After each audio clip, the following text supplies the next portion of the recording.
დემოკრატიული მოძრაობიდან ზვია ტომარაძე საქართველოს დემოგრაფიული საზოგადოების ხელმძღვანელი ნიკაო ბოლაძე ახალი პოლიტიკური ცენტრი გირჩი და ლევან ხაბეიშვილი ახალი საქართველოდან მოგესალმებით და მადლობა რომ ჩვენი სტუმრები ხართ. ცხადია პირველ შეკითხვას ვსვამ ხანძართან დაკავშირებით ამ თემით ვინაცვლებ სტუდიაში ბატონ დიმიტრე თქვენ საუბრობდით ახლა ბოლოს და დაზღვევასთან დაკავშირებით ჰქონდათ კომენტარი მაგრამ მე პირველ რიგში გთხოვთ რასაკვირველი ამ სიტუაციასთან დაკავშირებით პასუხისმგებლობის საკითხზე მახულდებოდა დღეს მთელი დღის განმავლობაში ყურადღება. თქვენ როგორ ფიქრობთ, ვინ არის შექმნის სიტუაციაში პასუხისმგებელი, ან შეიძლება თუ არა რომ ერთმნიშვნელოვნად დავაკისროთ პასუხისმგებლობა ერთ კონკრეტულ უწყებას, დაუშვათ ამ შემთხვევაში ადმინისტრაციას.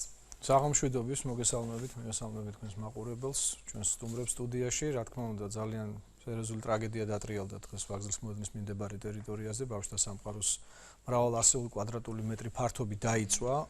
და ბუნებრივია მე ბევრი რომ არ ვისაუბრო, ძირითადად აქცენტს გავაკეთებ იმაზე, რაზეც მიდოდა ბატონ ირაკლი ლექვინაძესაც გაემახვილებინა ალბათ ყურადღება, მე მას ვეთანხმები აბსოლუტურად რომ სადაზღვეო კომპანიას ანუ ყველა მეწარმეს, რომელსაც საქმე ჰქონდა განსაკუთრებით ძვირფას, ასე ვთქვათ, მეტალებთან, მის ვაჭრობის პროცესში იყო ჩართული, უნდა ქონოდა დაზღვეული თავის ბიზნესი, ბუნებრივია, უნდა ქონოდა დაზღვეული, მაგრამ აქ ერთი მაგრამ არის, როდესაც ამხელა ფართი ერთდროულად იწვის, ბუნებრივია კითხვა ისმის, იმუშავა თუ არა ადრეული შეტყობინების სისტემამ და ადრეული შეტყობინების სისტემის გამართულ მუშაობაზე პასუხისმგებლობა ბუნებრივია სადაზღვეო კომპანიის ინტერესიდან გამომდინარე მასვე ეკისრება, იმიტომ რომ მოულოდნელად 800 კვადრატული მეტრი ერთიანად გაეხვეს ალში, ბუნებრივია ძალიან ბევრ შეკითხვას ბადებს.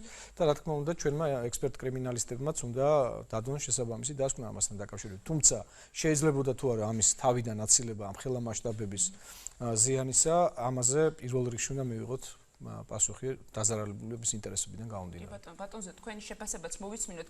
ცხადია ამ შემთხვევაში ოპოზიციის ნაწილი აქტიურად საუბრობს იმაზე, რომ მთავრობა უნდა იყოს მაქსიმალურად ამ პროცესებში ჩართული და მისი პასუხისმგებლობაა ეს. თუნდაც ნაწილობრივ და რაღაცნაირად გადაინაწილონ. თუმცა მეორე მხარეა, რომელიც ამტკიცებს, რომ კერძო სეგმენტზე საუბრობთ სექტორზე ამ შემთხვევაში და მისი პასუხისმგებლობის საკითხია.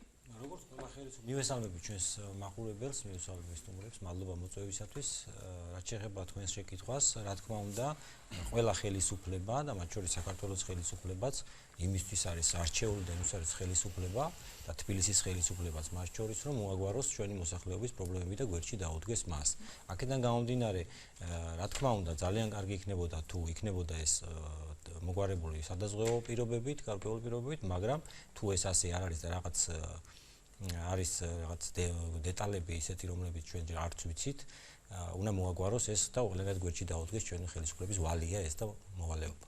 კი ბატონო, მადლობა. ნიკა, თქვენ როგორ ფიქრობთ, რა ინიციატივებიც გაჟღერდა დღეს პრემიერ-მინისტრის მხრიდან კონკრეტულ უწყებებს მოუწოდა, რომ ვისაც რა შეუძლია ის გააკეთოს დაზარალებულებისთვის. ეს საკმარისია თუ ფიქრობთ, რომ მთავრობა უფრო აქტიურად უნდა იყოს ამ პროცესებში ჩართული? პირველ რიგში მივესალმებ მაყურებლებს, პირველ რიგში ალბათ დასადგენია რამე სისხლის სამართლებრივი სიტუაციასთან ხო არა გვაქვს საქმე, დაუდევრობა ხო არ იყო, განზრახ ხო არ იყო და ასე შემდეგ, მაგრამ თუ შევეხებით უშუალოდ ზარალის ანაზღაურების საკითხს და ზარალს, ეს ის შემთხვევაა, როდესაც მიუხედავად იმისა, ხარ ოპოზიციაში, არ ხარ ოპოზიციაში, სამწუხაროდ სიმართლე არის ერთი, სიმართლე არის ის, რომ ამ კერძო სამართლებრივ სიტუაციაში, როდესაც კერძო ქონება განადგურდა და სახელმწიფოს ხელი არ ურევია, შეუძლებელია რომ ესე ხელი გავიშვიროთ თუნდაც მთავრობისკენ, თუნდაც რაღაც თბილისის მერიისკენ და ვთქვათ, რომ მათ უნდა ანაზღაურონ ზარალი. სამწუხარო ფაქტი მოხდა, რითაც შეუძლიათ უნდა დაეხმარონ, მაგრამ ესე ერთი ხელის გაშვერით თქვა რომ მათ უნდა ანაზღაურონ ზარალი, ჩემი აზრით ეს არ იქნებოდა სწორი. დასაგებია, მადლობა. ლევან, თქვენ როგორ ფიქრობთ, ამ შემთხვევაში კეთილი ნება არის მთავრობის დაეხმარება თუ არა დაზარალებულებს, თუ მას ეკისრება რაიმე პასუხისმგებლობა ამ საქმეში? მოგესალმებით მაყურებელს, მოგესალმებით სტუმრებს. ძალიან მოკლედ ვიტყვი, ანუ ხელისუფლების პასუხისმგებლობაზე ხა პატივცემულად ისე აღწერა სიტუაცია, ანუ მერის მოდელს გულისხმობ, თითქოს არაფერი შემხევლობა არ ქონდეს. ძალიან მარტივ რამეს ვიტყვი, პირველ რიგში დადგინდეს მათ შორის თბილისის მერიის, ანუ სახანძრო სამსახურმა მათ შორის, რომელიც მივიდა იქ, რამდენად სწრაფად მოხდა მისვლა და რამდენად სწრაფად მოხდა. ხო, არა, სოციალურ ქსელში ვრცელდებოდა ინფორმაცია, რომ 9 საათში მივიდნენ, ამაზეც იყო საუბარი, ამიტომ ეს ძალიან სწრაფად არის დასადგენილი. თუ 60 წუთში მივიდა ცეცხლის გაჩენიდან, მაშინ როგორ დაიწვა მთლიანი შემთხვევა. კითხვები არის ძალიან ბევრი, ამიტომ აქვე მე ილუსტრაცია, რა თქმა უნდა, ცალსაღად ეხლა იმის პროექტის მთავრობის ბრალი ეხლა მთავრობა უნდა გააკეთოს, ეს იქნება არასწორი და ცოტა იყოს და პოპულისტურიც, თუმცა ხელისუფლების წარმომადგენელი როცა საუბრობს, კარგია რომ ბევრ ინიციატივაზე ისაუბრებს, უბრალოდ ცოტა უკეთესი იქნება, უფრო მეტად ადამიანური იყოს და უფრო თქვას რომ ისინი გვერდში და აი გეტყვით ახლა განცხადება რომ აი ესე რომ წაყვანა რომ ისე ჩვენ არაფერ შუაში არ ვართ, მაგრამ აი მოვიფიქრებთ, უმჯობესი იქნება რომ თქვან, მაინც თუ მით უმეტეს ამდენი ინიციატივა და ამბობენ რაღაც გავაკეთოთ, უმჯობესი იქნება თქვან რომ ჩვენ მაქსიმალურად დავეხმარებით ამ ადამიანებს, მით უმეტეს დღეს ამ წუთას ეს ადამიანები ძალიან მძიმე მდგომარეობაში არიან.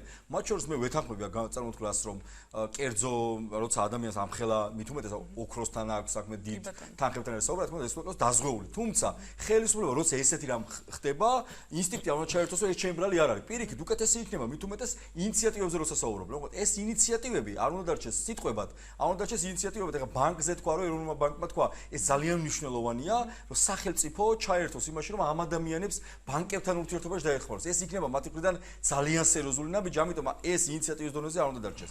აქვე მე წამოვიღე ერთ-ერთმა ჟურნალისტმა გიგლა თუმანიშვილმა გაავრცელა Facebook-ზე ასე სტატუსი, სადაც კონკრეტული კითხვა დასვა, ეხლა ამით დიდი რაღაც შეთქმულების თეორიისკენ კი არ მივიდი, უბრალოდ 2013 წლის შემდეგ 11 ობიექტი, რომელიც ბაზრობა და სავაჭრო ცენტრები ან ობიექტები დიდი მსხვილი აქ არის რაღაც ერთ სუპერმარკეტის დაწვაზე, ჩამოთვლილი აქვს ლილოს ბაზრობის და რაღაცა ცეცხლი რო გაუშვდა, სავაჭრო ცენტრის სააბა, დამწვარი ევროპარკი, სენაკის ბაზრობა, ბოშათა ბაზრობა, ხოფას ბაზრობა, ელიავას ბაზრობა, ისნის ბაზრობა, ციგნების ბაზრობა, დამწვარი და ბოლოს ეს, ანუ რა ხდება, რასთან გვაქვს საქმე? მათ შორის დაისვა კითხვა ხომ არ არის სამართლებრივი პასუხისმგებლობა, ან დაუდევრობის, ან ვინმემ ხომ არ გააკეთა ეს განზრახ.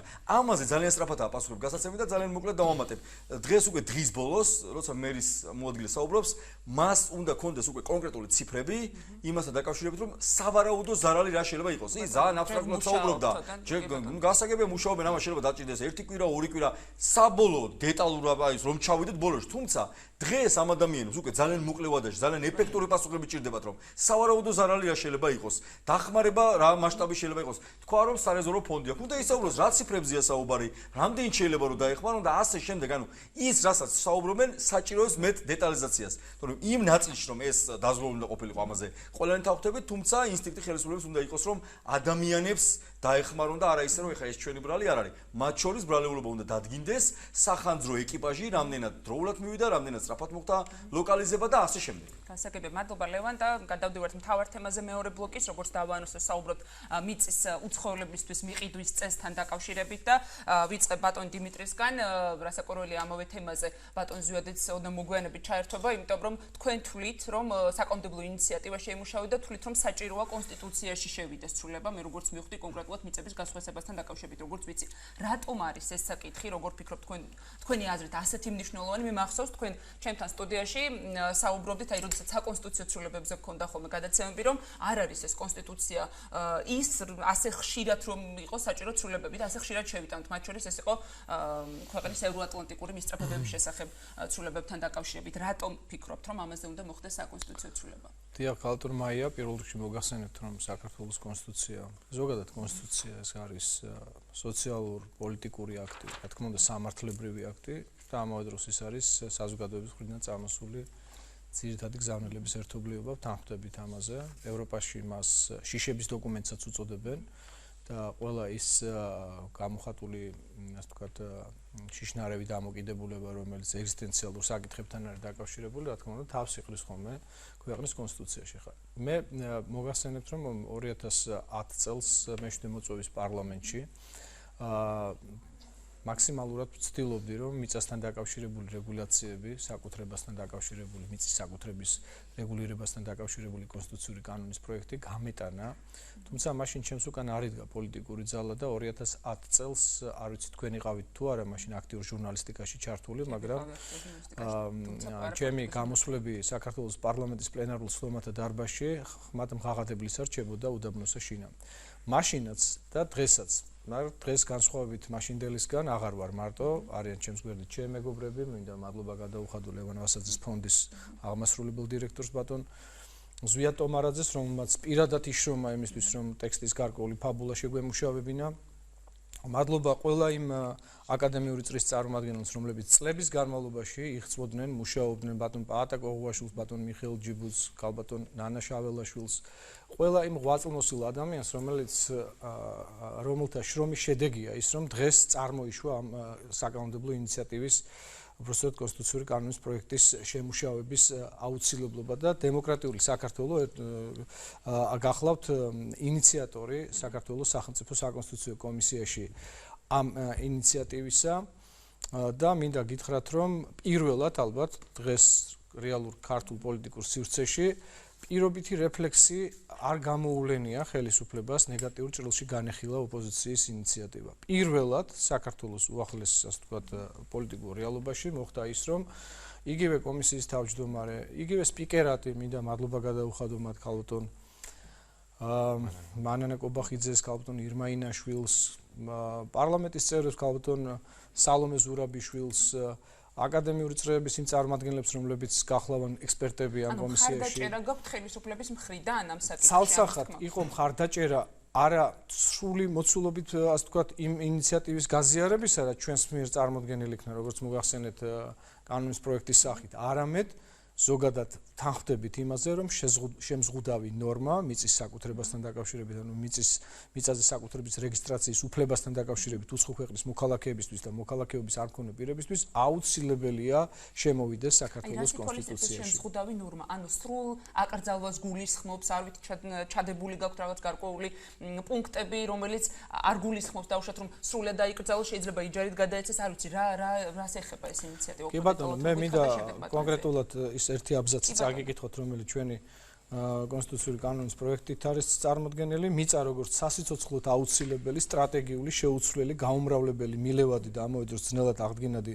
რესურსი, საკუთარი შთამომავლობის გარანტირებული საკვები ბაზა, საკუთრებაში შეიძლება ჰქონდეთ მხოლოდ საქართველოს მოქალაქეებს და ბუნებრივია ჩვენ გამონაკლის შემთხვევებსაც გულისხმობთ, ისევე როგორც ეს არის წარმოქმნილი ევროკავშირის წევრი სახელმწიფოს არაერთ მნიშვნელოვან კანონში და გამონაკლის შემთხვევები განისაზღვრება კანონით, გამონაკლის შემთხვევები განისაზღვრება კანონით, მხოლოდ ერთი პოზიტიური პირობაა ჩადებული ჩვენს მიერ საქართველოს ტერიტორიული მთლიანობის აღდგენის შემდგომ. რატომ? იმიტომ რომ დღეს მიწაზე საკუთრების უფლების პრობლემა, ანუ ეს თემა არის ისევე აქტუალური საქართველოს დანარჩენ ტერიტორიებზე, როგორც მის ოკუპირებულ ნაწილში, სადაც აფხაზებს და ოსებს აქვს ძალიან სერიოზული პრობლემა, ვინაიდან იქ ხდება მათ მარცხომიერ მფლობელობაში, გნებავთ ფაქტობრივ მფლობელობაში არსებული მიწის ნაკვეთების უკანონო ექსპროპრიაცია.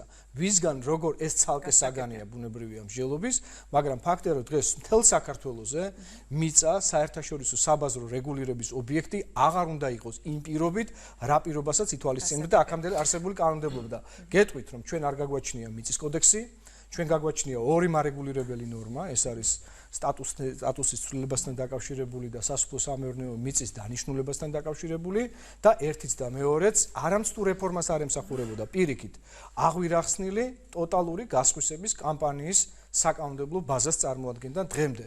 ამაზე ყველანი ვთანხმდებით. ხა არ ვიცი, პირობითი რეფლექსები ოპოზიციის მიერ წარმოქმნილ ინიციატივასთან დაკავშირებით ექნება თუ არა ოპოზიციის სხვა ნაწილს, მაგრამ ფაქტია, რომ ხელისუფლება მეტნაკლებად პოზიტიურად და კონსტრუქციულად არის განწყობილი მიიღოს და განიხილოს ეს. ბატონ ზვიად, რატომ ფიქრობთ, რომ აუცილებელია ეს ცვლილება ჩაიწეროს კონსტიტუციაში?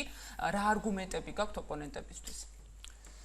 პირველ რიგში დავიწყებ იქიდან, რომ მსოფლიოს ყველა ქვეყანაში ეს საკითხი მეტნაკლებად დარეგულირებულია და ყველა ქვეყანა მიწას განიხილავს როგორც სტრატეგიულ რესურსს და უცხო ქვეყნის მოქალაქეთა მის ყიდვასთან დაკავშირებით აწესებს გარკვეულ შეზღუდვებს. ფაქტიურად არსად თითქმის არსად რამოდენიმე ქვეყნის გამოკლებით აკრძალული არსად არ არის, მაგრამ ისეთი ტიპის შეზღუდვებია დაწესებული, რომ ეს აკრძალვას ნიშნავს და ფაქტიურად ძალიან ბევრი ისეთი ბარიერის დაკმაყოფილება მოუწევს უცხო ქვეყნის მოქალაქეს, რომ შეიძინოს ამა თუ იმ ქვეყნის სასოფლო-სამეურნეო დანიშნულების მიწა.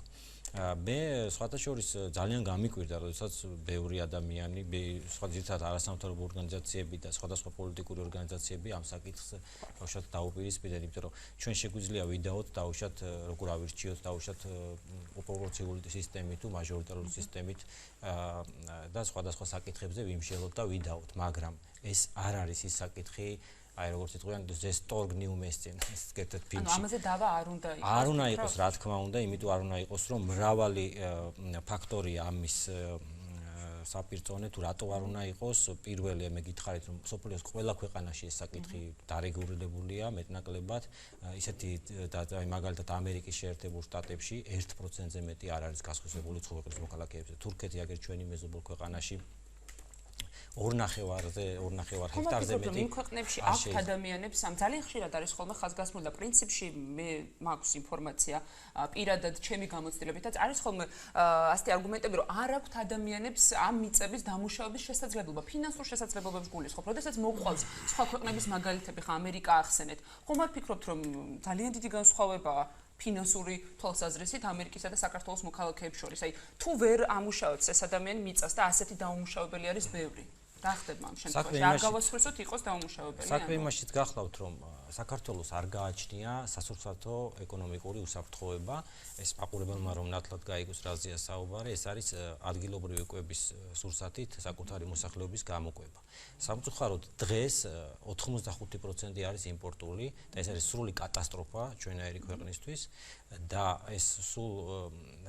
ისეთი ხელისუფლება არ იქნება სათავეში, რომელიც დავუშვათ ნათლი ამას ფილმში რო არის ლუკა ბრაზი რო იძახის ქორწილში მისასვლელად ტექსტი რო აქვს დაზეპირებული რო არ დაავიწყოს მისასვლელი ტექსტი და მაინც რო დაავიწყდება ევროინტეგრაციაზე უფრო მნიშვნელოვანი და მთავარი არის საკუთარი ერის კეთილდღეობა, საკუთარი მოსახლეობის კეთილდღეობა და ყველაზე მთავარი ჩემი აზრით არის ეს რომ ქვეყანა უზრუნველყო ადგილობრივი წარმოების სურსათით და დააკმაყოფილო. და აი სწორედ აქ არის ძალიან ბევრი საფრთხე არის და ჩადებული ამაში რომ არ შეიძლება პირველ რიგში ვთქვათ ისიც რომ ძალიან იაფიღის ჩვენი ქვეყნის მიწები ჩვენი ქვეყანაში მიწა და არც ერთ ვერ დამისახელებთ ვერც ერთ ქვეყანას სადაც ონლაინ აუქციონზე შეუზღუდავად არანაირი დათქმით არანაირი პირობებით ასე იყიდებოდეს. აქედან გამომდინარე ერთ ბიზნესმენს რამდენიმე მილიარდით შესაძლებელია მთლიანად შეისყიდო და ეს არის ძალიან დიდი საფრთხის შემცველი. რომ გავაძვიროთ თანახმა იქნებით რომ გავყიდოთ. არა ეს ხო ხელოვნურად არა, რა თქმა უნდა არა, მაგრამ ეს ხო ხელოვნურად ვერ გავაძვირებთ. გასაგებია. კარგი, მადლობა ნიკა. საკმარისია არგუმენტები რაც ბატონმა დიმიტრიმ და ბატონმა ზვიადმა დაასახელეს. მოგესალმებით კიდევ ერთხელ. მოკლედ ვიტყვი რამდენიმე კი ბატონო. რამდენიმე კომენტარს გავაკეთებ. პირველი ის რომ კონსტიტუციაში ჩავწეროთ აკრძალვის მექანიზმი და ვთქვათ რომ გამონაკლისი შეიძლება დაიშვა კანონით. ნუ პრინციპში გამოდის ჩემი აზრით თუ ეს არის უშინაარსო, იმიტომ რომ კანონით შეიძლება განსაზღვრო გამონაკლისი რაღაც ნებისმიერი რამ, ანუ გამოდის რომ გქონია არა კონსტიტუციური ჩანაწერი, არამედ კანონი, ეს ერთი. მეორე, რაც შეეხება იმას, რომ თურმე სადღაც აკრძალულია მიწის ყიდვა ფაქტობრივად, ეს უბრალოდ ტექნიკურად შეუძლებელია, იმიტომ რომ დიდ კორპორაციები ფლობენ დიდ მიწებს, იმ კორპორაციების აქციები მუდმივად ზოგი ყიდულობს, ზოგი ყიდის, ანუ უბრალოდ ტყუილია ის, რომ რაღაც სხვაგან მიწები არ აქვთ უცხო პირებს და ასე შემდეგ. უცხო ქვეყნის მოქალაქეებს და ასე შემდეგ. ის რომ მიწაღირს იაფი თურმე და იაფი რომ ღირს და მის გაყიდვას კიდე ავკრძალავთ, ანუ უფრო გაიაფთება თუ უფრო გაზრდება, რა თქმა უნდა გაიაფთება. სინამდვილეში რასთან გვაქვს საქმე? ეხლა მინდა რომ კარგად გავიგოთ. საქართველოში მთელი მიწის მხოლოდ 0.7% არის უცხო პირების ხელში, ანუ უცხო ქვეყნის მოქალაქეების ხელში. აქედან არ არის ერთი წამით მე გააკეთეთ მაშინ კომენტარი. ეს არის სწორი. არ არის ესეთ აქედან თითქმის ნახევარი არის ორი დიდი კომპანიის ხელში, რომელიც ერთი არის Ferrero და მეორე მგონი კახეთში არის კიდევ, ნუ მნიშვნელობა არ აქვს. 0.7% არის, როდესაც ფლობენ უცხო ქვეყნის მოქალაქეები ჩვენს ქვეყანაში მიწას. ეს იყო პრობლემა, ანუ რატო ვსაუბრობთ დღეს ამ თემაზე? იმიტომ რომ მიწის ბაზრის დარეგულირება გვინდა და მიწის ბაზარზე გული შეგვტკივა, თუ უბრალოდ გულის მოგება გვინდა ამომრჩევლის. რა თქმა უნდა ის რომ ამომრჩევლის გულის მოგება გვინდა. რატო? მაგათად მიწის ბაზარზე რეალურად რა ხდება? დღეს საქართველოში მხოლოდ 30% მიწის 30% 30-35 ზუსტი სტატისტიკა არ არსებობს. 30-35% არის რეგისტრირებული კერძო მესაკუთრეების ხელში. საქართველოს მოქალაქეების, მათ შორის რაღაც იურიდიული პირების ხელში, მხოლოდ 30-35%. დაახლოებით ნახევარი მიწის 50% არ არის რეგისტრირებული, მაგრამ არის ტრადიციულ მფლობელობაში. ანუ საქართველოს მოქალაქეების არის ეს მიწა. რა ფართიდან ანგარიშობთ 50%-ს? 3 მილიონი ჰექტარიდან ეს არის უკვე მცდარი წარმოდგენა ქონია. არა. სახნავს სათესი სავარგულები არ არის 3 მილიონი ჰექტარი. არა, სახნავს სათესი სავარგულებს არ ვარ. აბა საძოვრებს გულისხმობ. არა, მე ვგადო არის საძოვრები არა 3 მილიონი. დი თქო და გულისხმობ მაგას. კი. საძოვრები არ იყიდება ბატონო. არ იყიდება და არ გაიყიდოს. მე ვინ ამბობს მაგას? მე ვამბობ რომ მიწა ეს არის ის რესურსი, რაც არის ქართველი ხალხის, კი ბატონო, რაც მათ შორის ლენინმა წაართვა თუნდაც თავის დროზე ხალხს, ეს არის ხალხის საკუთრება და არა სახელმწიფოს საკუთრება და სახელმწიფო ერთი წამით გეტყვით. სახელმწიფო 3 მილიონიდან მოვადიხართ. ინვესტიცია ტევადი არის 400.000 ჰექტარი. ქვეყანაში. თქვენ რა ვერ გადაწყვეტით ღირებულებით 380 მილიონი ლარი. არა, ერთი წამით. გეუბნებით ახლა რას ნიშნავს? ნუ შემაწყვეტინებ თქვენ ვერ გადაწყვეტ რა არის ინვესტიცია ტევადი. მე ვამბობ რომ აქედან დაახლოებით, ანუ 80% რეალურად ეს არის მოცემული. ნუ მაწყვეტინებ, დავასრულებ წინადადებასაც. 80% მიწის რეალურად არის საქართველოს მოქალაქეების, უნდა იყოს საქართველოს მოქალაქეების, უბრალოდ მათ არ ურეგისტრირებენ მიწას. აი რატომ არ ურეგისტრირებენ? 90-იან წლებში ჩატარდა მიწის რეფორმა, ეგრეთ წოდებული მიწის რეფორმა. და დღეს არ ურეგისტრირებენ მიწას, იმიტომ რომ ეუბნებიან რომ საბუთი უნდა მოგვიტანო. ეს საბუთები ან უბრალოდ არ არსებობს, იმიტომ რომ 90-იან წლებში კარგად რა ჩატარებულა რომ მიწის რეფორმა ჩატარებულიყო კარგად, ან საბუთი არსებობს, მაგრამ ხარვეზიანია და ასე შემდეგ. თუ ჩვენ მივადგებით რომ ტრადიციულ მფლობელობაში არსებულ მიწებს არ დაუკანონებთ ამ ადამიანებს, ამ შემთხვევაში ვერასდროს ჩვენ მიწას ვერ გავკარგავთ. სინამდვილეში გვაქვს საქმე იმასთან, რომ სადღაც 15-20% სახელმწიფო საკუთრებაში, რომელსაც სხვადასხვა პირები, კერძო პირები ვერ განაცხადებენ პრეტენზიას, არის ის, რაც შეიძლება გაყიდოს სახელმწიფომ, ან არ შეიძლება გაყიდოს სახელმწიფომ. რა მოხდება თუ აი ბატონი დიმიტრის წარმოდგენით ყველაზე საშინელება დატრიალდება და მთელი მსოფლიოს კაპიტალი დაიძვრება იმისკენ, რომ იყიდოს ქართული მიწა. მოხდება ის, რომ ქართული მიწა გაძვირდება, მოხდება ის, რომ ქართული მიწა გაძვირდება მრავალ ათეულჯერ, პირველ რიგში გამდიდრდება ქართველი ხალხი, ვისიც არის ეს მიწა და პირველ რიგში გაიზრდება ფასი, ისინი შეძლებენ რომ გაამსხვილონ ნაკვეთები, შეძლებენ მოიზიდონ ინვესტიცია და ასე შემდეგ. ანუ ამაზე აუცილებლად გიპასუხებთ რომ მოგვიანებით ოპონენტები. საფრთხე რა არის? თუ დიდმა კაპიტალმა დაიწყო აქ შემოსვლა, გარდა იმისა, რომ ქართველი ხალხი გამდიდრდება ამით. კარგით, მადლობა, აუცილებლად ექნება თქვენს ოპონენტებს. ძალიან მოკლედ, ძალიან მცირე რეპლიკას უპასუხებ. აი ბატონმა ახსენა აქ რაღაც ამომრჩეველი, მე ზუსტად იგივე რიტორიკა იყო, როდესაც თქვენ გახსოვთ და მაყურებელსაც ახსოვს, როდესაც საკონსტიტუციო რეფერენდუმს ვითხოვდით ჩვენ ქორწინების საკითხზე და მაშინაც საუბრობდნენ ასე ვთქვათ ამომრჩეველზე, აპელირებდნენ რომ ვითომ ჩვენ ამომრჩევლის გამო ვაკეთებდით ამას. იმ საინიციატივო ჯგუფის 5 წევრიდან 4 არ მიუღია მონაწილეობა, მათ შორის მეც არჩევნებში. ამიტომ ესე საუბარი არ შეიძლება, ბატონო, ეს ერთი და მეორე. თქვენ საუბრობთ მიწის იმაზე, რომ დავუშვათ 0.7% ახსენეთ. საიდან მოგაქვთ ეს ციფრი? 2004 წლიდან მიწის ბალანსი არ ჩატარებულა ქვეყანაში. 2004 წლიდან. სააკაშვილის ხელისუფლებაში მოსვლის დღიდან მიწის ბალანსი არ ჩატარებულა. ამიტომ 0.7 საიდან მოიტანეთ ეს ციფრი? კარგით, ნიკა თუ გნებავთ უპასუხეთ, თორე და გადავდივარ. ოფიციალური სტატისტიკა კი ბატონო არ ჩატარებულა, ეგრე არ არსებობს, მაგრამ არსებობს ასევე საჯარო რეესტრის ინფორმაცია და მიგვიწვდება ამაზე ხელი და ასევე არსებობს შეგვიძლია დავჯდეთ და დავითვალოთ და ჩვენ დამსხდარულად დაგვითვლია, მათ შორის დაგვიანგარიშებია ეს რეფორმა როგორ უნდა გატარებულიყო და მათ შორის დაგვიანგარიშებია ის თუ რა ის პროცენტები რა პროცენტებიც თქვი თუ ჩვენ მოვახდეთ ამ რაღაც ტრადიციულ მფლობელობაში არსებული მიწის რეგისტრაციას რა ნაწილი რჩება ის, რაზეც სახელმწიფომ უნდა ისაუბროს, შემდეგ თვითონ როგორ განკარგავს. სინამდვილეში პროფესორები პაატა კოღუაშვილი, ბატონი მიხეილ ჯიბუტი და მთელი ჩვენი მეცნიერთა აკადემია ამაზე საუბრობს და ქვეყანას თხოვს რომ დათვალოთ და თქვენმა ორგანიზაციამ როგორ დათვალა ბატონო. არ არსებობს რამდენი არის სასოფლო სამეურნეო დანიშნულების მიწა, რამდენი არის ეს დათვლილი არ არის 2004 წლიდან. საჯარო რეესტრის მრავალი წლის მანძილზე და შეგიძლიათ ესაუბროთ მაშინ თუნდაც მათ ლევანი, თქვენ როგორ ფიქრობთ, აი რას ბატონმა დიმიტრიმ ბრძანა რომ ხელისუფლების მხრიდან არასრულად, მაგრამ ნაწილობრივ მაინც იყო გარკვეული მხარდაჭერა ამ ინიციატივასთან დაკავშირებით. რაზე მიუთითებს ეს ამაზე მხარდაჭერა იქნება, ბოლოში რომ გავავლით, რატო იქნება მხარდაჭერა. ეხლა უბრალოდ მაყურებელს მინდა რომ აუხსნა მესმის რომ როგორც პოლიტიკური პარტიისთვის, რა თქმა უნდა, უკეთესი იქნება, რომ ეხლა მე დავიჭირო პოზიცია რომ მაგალითად რაღაც აი ქართული მიწები არ გავყიდოთ, იმიტომ რომ შეიძლება ვიღაცამ მიწები წაგვართვას და აი ქართული მიწის გაყიდვაზე როგორ უნდა ვისაუბროთ. მე მინდა მაყურებელს ლევან ბოდიში ვინმე საუბრობს ეგეთი პათეტიკით, რომ თქვა აი მაგაზე ხაზგასმა გააკეთო? ანუ თქვენ ხომ ამბობთ რომ ქართული მიწა არ უნდა გაიყიდოს? აბსოლუტურად პრაგმატული მოსაზრებიდან გამომდინარე ყოველგვარი სადღეგრძელოების გარეშე. თუ შეიძლება, კი ბატონო. მე ჩემი წარმოდგენა მაქვს იმ ინიციატივაზე, რაც თქვენ გავაკეთეთ. კი ბატონო. მე ვფიქრობ, რომ ეს არის პოპულიზმი. ეხა ახსნი ეს რატომ? მე ლევან ხაბეიშვილს და ჩვენ პოლიტიკურ პარტიას გვირჩევნია სოფელში იყოს ძლიერი გლეხი, რომელსაც ეკნება შესაძლებლობა, გაუჩნდება თანხები და ასე შემდეგ. მე ვფიქრობ, რომ ქვეყანაში უნდა შემოვიდეს ინვესტიციები, მე ვფიქრობ, რომ ქვეყანა უნდა განვითარდეს, მე ვფიქრობ, რომ ქვეყანა წინა წავიდეს და არა გლეხი ყავდეს მშიერი, ულუკმაპუროთ, არც მიწა არ დაიხნას და საერთოდ არაფერი არ გაკეთეს. ძალიან მარტივ რაღაცებს გეტყვით ახლა. ჩვენ როცა ვსაუბრობთ, რომ უცხოელებს აუგრძალოთ მიწის ყიდვა, ბატონო დიმიტრი, თქვენ თუ იცით, ქართული ოცნების დეპუტატები აქ სია წამოვიღე კონკრეტულად ქონებრივი დეკლარაციებიდან ნახევარ რამდენს ფლობს, მაგალითად გელას სამხარაულს კახეთში აქვს 186,000 კვადრატული მიწა ნაყიდი. აი ქვარაია მაგალითად ზუგდიდში ფლობს 306,000 კვადრატულს. მაკრახიძეს აქვს შეძენილი 9 გორი. ანუ უყურეთ ჩვენ რა თქმა უნდა დაგიჭერენ მხარს, იმიტომ რომ ეს ხალხი კაპიკებად ყიდულობს ამ აი თქვენ რასაც საუბრობთ, მაკრახიძეები, ქვარაია, სამხარაული, ოქრიაშვილი 9 გარდაბანს ფლობს.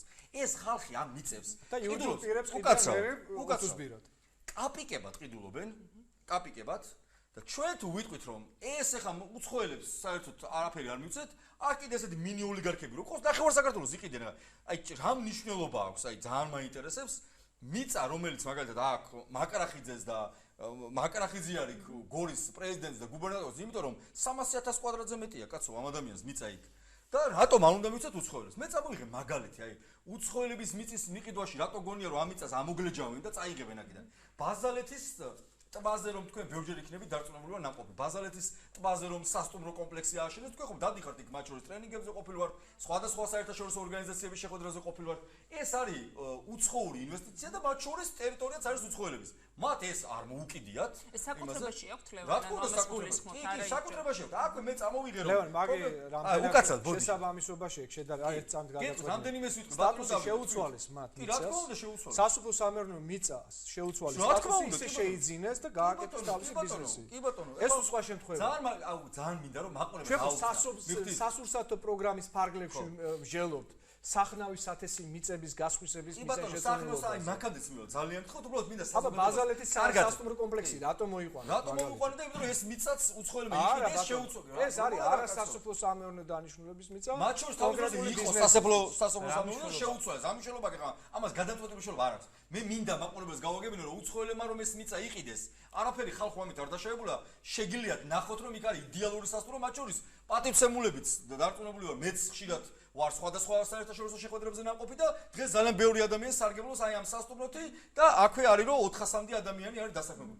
მათ შორის აი ხუალინგზე რომ საუბრობდნენ თავის დროზე რომ ჩინელები შემოვიდნენ და ეხლა შემოგვიტევენ და ქართველებს გადაგვაჯიშებენ, რა იყო მანამდე სანამ ხუალინგ ჯგუფი ამას შეიძენდა და მოდი ეხლა დღეს გავიაროთ ვით უმეტეს ადგილზე ცხოვრობს. ამ შემთხვევაში ურბანულ ზონაზეა საუბარი. არა, ნუ შევიყვანთ მაყურებელს შეცდომაში. პატივცემული ეს ხომ უცხოელების საკუთრებაში რომ დაასრულოს მომეცა საშუალება. ანუ მე მინდა ადამიანებს აუხსნა რომ უცხოელი რომ აქ მიწას ყიდულობს ეს არ არის რომ ეს ამ მიწას წაიღებს.